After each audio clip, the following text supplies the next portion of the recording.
चलिए इस बात करने वाले हैं पंजाब नेशनल बैंक के बारे में। Q2 के रिजल्ट डिक्लेयर हो चुके हैं और अब आगे की चाल किस तरीके से दिखाई दे सकती है पंजाब नेशनल बैंक के शेयर के अंदर। दोस्तों यहाँ पे मैं आपको बताना चाहूँ कि इस बार जो प्रॉफिट है भयंकर तेज़ी के साथ में हम लोग को दिखाई दे रहा है।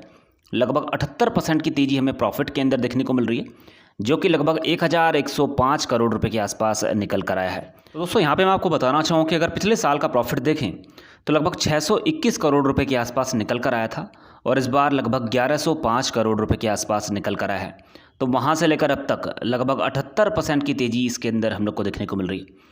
अब अगर बात की जाए नेट इंटरेस्ट इनकम की, तो इसके अंदर भी हम लोग को तेज़ी देखने को मिल रही है, लगभग 6353 करोड़ रुपए के आसपास निकल कर आई है। लेकिन अगर बात करते हैं एनपीए की, तो यहाँ पे एनपीए की सिचुएशंस किस तरीके से दिखाई दे रही है। तो सबसे पहले बात करेंगे ग्रॉस नॉन परफॉर्मिंग एसेट की, यानी कि ग्रॉस एनपीए की। तो लगभग 13.63% के आसपास हम लोग को दिखाई दे रहा है और अगर पिछले वाला क्वार्टर देखें तो लगभग 14.33% के आसपास था। तो क्वार्टर ऑन क्वार्टर बेसिस पे गिरावट देखने को मिल रही है एनपीए के अंदर।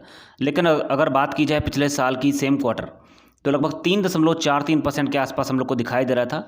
तो वहाँ से इसके अंदर हम लोग को वृद्धि देखने को मिल रही है। तो ईयर ऑन ईयर बेसिस पे एनपीए बढ़ता हुआ नजर आ रहा है, लेकिन क्वार्टर ऑन क्वार्टर बेसिस के अंदर हम लोग को यहाँ पे गिरावट देखने को मिल रही है। साथ ही मैं दोस्तों बताना चाहूँ कि अगर प्रोविजनिंग की स्थिति देखें इस कंपनी के अंदर किस तरीके की निकल कर आ रही है, तो आपको बताना चाहूँ कि प्रेजेंट क्वार्टर में लगभग 3246 करोड़ रुपये के आसपास निकल कर आई है और अगर पिछले वाला क्वार्टर देखें तो लगभग 5002 करोड़ रुपए के आसपास ही हम लोग को दिखाई दे रही थी।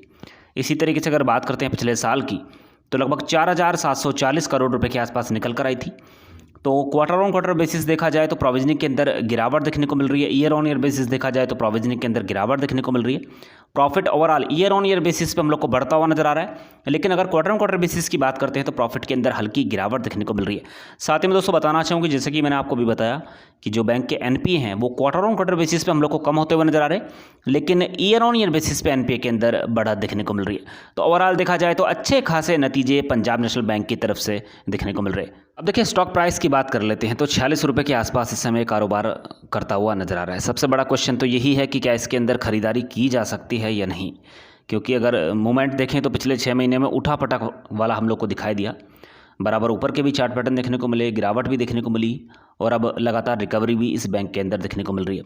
तो ओवरऑल रिटर्न देखें तो 29% के रिटर्न इस बैंक के अंदर देखने को मिले हैं। यहाँ पे मैं आपको बताना चाहूँ कि पिछले 1 साल की बात करते हैं तो 70% के रिटर्न आपको इसके अंदर बनते हुए नजर आए हैं। तो देखिए ओवरऑल हलचल बराबर आपको इसके अंदर देखने को मिल रही है। रुक रुक कर तेजी इस बैंक के अंदर हम लोग को दिखाई दे रही है।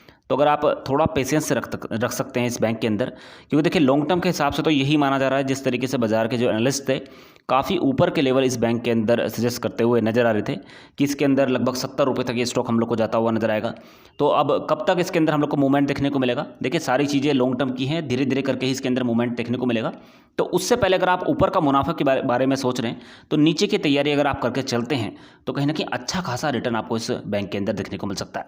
तो यहाँ पे कहने का मतलब सिर्फ इतना सही कि 46 रुपये के आसपास खरीदारी की जा सकती है, लेकिन संभवतः लगभग 36-37 रुपये तक के लेवल अगर स्टॉक में किसी कारण से हम लोग को नीचे की तरफ देखने को मिलते हैं तो वापस से आपके पास में इतना अमाउंट होना चाहिए कि आप इसके अंदर क्वांटिटी ऐड कर सकें।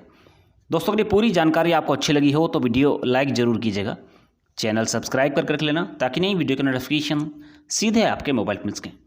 Thank you so much for watching.